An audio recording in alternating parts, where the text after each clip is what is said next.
এই পর্বে ছোট্ট একটা অপশন হচ্ছে কি কমেন্ট। কমেন্ট আমরা সবাই জানি, অর্থাৎ কোডের বাইরে যে জিনিসগুলো আমরা লিখি কোডগুলোকে সহজে চেনার জন্য, বোঝার জন্য, তখন আমরা কমেন্ট ইউজ করি। ইতিপূর্বে আমরা কি HTML এ, CSS এ, জাভাস্ক্রিপ্টে কিন্তু কমেন্টটা শিখে আসছি। এখানেও খুব যে আহামরি পার্থক্য তা কিন্তু না। তারপরে দেখাই সিঙ্গেল লাইনের ভিতর, অর্থাৎ লাইন বাই লাইন তুমি কমেন্ট করতে পারবা। কীরকম দেখো, আমরা যদি এখানে এই যে ধরো এটা লিখছি, ওকে, আমরা এই কোডটাকে লিখছি বা এই কোডটাকে লিখি নাই, এখানেই আমরা এখানে আমাদের কাজটা করি। এটাই তো PHP, রাইট? আমরা এই লাইনটাকে জাস্ট কমেন্ট করব। তো এই লাইনের আগে জাস্ট একটা ডাবল স্ল্যাশ দিব, দেখো কমেন্ট হয়ে গেছে। দেখছো কমেন্ট হয়ে গেছে। লার্ন PHPটা নাই, দেখো লার্ন PHP নাই, ইরর দেখাচ্ছে, কারণ হচ্ছে আমরা এটা বাদ দিলাম। আবার এইটাও করতে পারি, আমরা এই লাইনটাকে চাচ্ছি শুধু প্রিন্টের এই লাইনটাকে ধরো একটু স্পেস দিই, হ্যাঁ, তাহলে আমাদের জন্য বোঝার একটু সহজ হবে। ধরো এই প্রথম লাইনটাকে আমরা কমেন্ট করতে চাচ্ছি, শুধু এই লাইনটাকে, আর কিছু না। ডাবল স্ল্যাশ দিয়ে দিব, এই লাইনটা দেখো উড়িয়া গেছে, নাই, আপাতত নাই। এটা হচ্ছে সিঙ্গেল লাইন, ওকে। তুমি আবার এইভাবে করতে পারো, এটা না দিয়া তুমি যদি বলো এই চিহ্নটা দিবা, তাতেও হবে।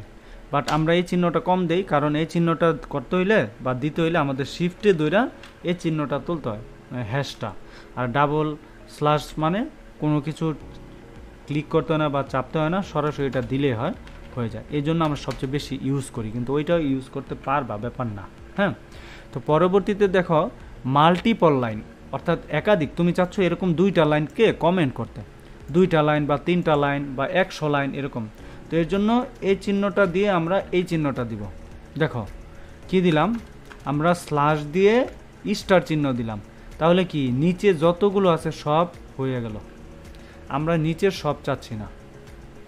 বা এটাকে একটু আরেকটু ইজি করে দেখাইতে হইলে দেখাই, নিচে আসি, এখন যাই, এখন আমরা একটা স্পেস দিয়ে নিই, হ্যাঁ, যেন সহজে বোঝাতে। এই যে লিখলাম, এই যে এতটুকু অংশ দিলাম, দেওয়ার পরে দেখো সবগুলো কোড এখানে হাইড হয়ে গেছে, অর্থাৎ এগুলো সব কমেন্ট হয়ে গেছে। এখন আমি কোন পর্যন্ত কমেন্টটা রাখতে চাচ্ছি, আমি রাখতে চাচ্ছি এই পর্যন্ত, এই পর্যন্ত কমেন্টটা, তাহলে এইভাবে দিব। দেখো কি হইল, এই যে শুরু এবং শেষ করলাম কিভাবে, আর বাকিগুলো কিন্তু ঠিকই আছে, এই বাকিগুলো জীবন্ত, এই বাকিগুলো ঠিক আছে, আর এগুলো আমি হাইড করে রাখছি। এটা হচ্ছে একাধিক অসংখ্য লাইন যখন আমরা হাইড করব তখন, ঠিক আছে। এইগুলো দুইটা পদ্ধতি। আরেকটা পদ্ধতি কি, আরেকটা পদ্ধতি হচ্ছে তুমি ধরো কোডের ভিতরে না, কোডের বাইরে তুমি কমেন্ট করবা। যেমন এখানে কমেন্ট করলে কোডের বাইরে হবে, তাই না? এই কমেন্টটা তুমি কি করতে পারো, হ্যাঁ, এই কমেন্টটা তুমি কিভাবে করতে পারো খেয়াল করো। আমরা এখানে ডাবল স্ল্যাশ দিব, দেওয়ার পরে মাসুদ রানা কিছু একটা লিখবো, এইটা একটা কমেন্ট হয়ে গেল। তো PHPতে এইভাবে কমেন্ট করা যায়। আমরা সবচেয়ে সহজ পদ্ধতি যেগুলো সেগুলো অ্যাপ্লাই করব, আমরা সর্বোচ্চ প্র্যাকটিস করব এবং আমাদের এই প্রোগ্রামিং ল্যাঙ্গুয়েজে সর্বোচ্চ সময় দিয়ে আমরা কাজটাকে শিখে নেব।